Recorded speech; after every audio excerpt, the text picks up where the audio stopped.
Alright there guys, thanks for tuning in again. This is Red Tail Ray. This is a long overdue video on a lot of the successes and failures and things that I've learned with my do-it-yourself roof rack wind deflector or wind fairing. Check out my video on how I built it before in the comment or in the description section below. But this is the wind fairing that I built. The bars, again, I got off of a Dodge Avenger roof rack with different kind of grips on it.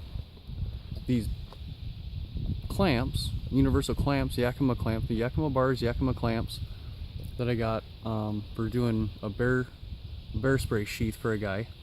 Same guy also donated me this Yakima basket case roof rack to go in between them, and I had to figure out some specialized hardware to really make that thing secure and not sag. And when you're really reefing stuff down on here, especially big luggage and stuff, that thing likes to sink and flex quite a bit.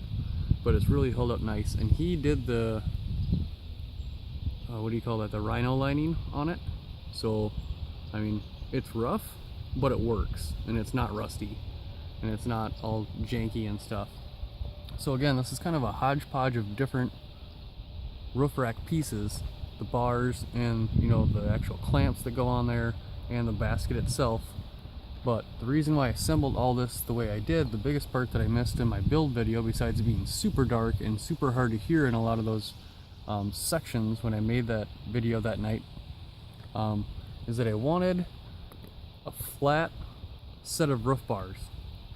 I didn't want the basket to stick up on top. A lot of people said, oh, you're supposed to mount the basket underneath. Go away.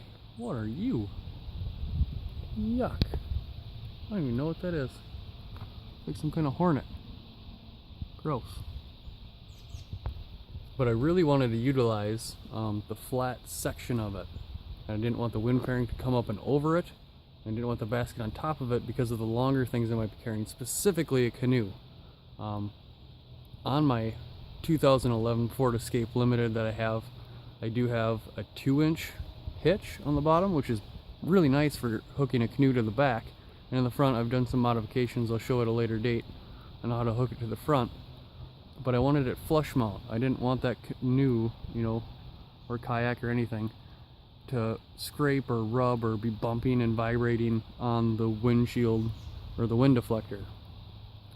So again, see my video on how I made this wind deflector and how it all turned out. The couple of things that I've done and learned since is that this is really secure, even in really strong winds and highway speeds. It's really good when you're stopped. If you're at a side wind, it does vibrate a little bit because there's nothing really securing it to the roof itself.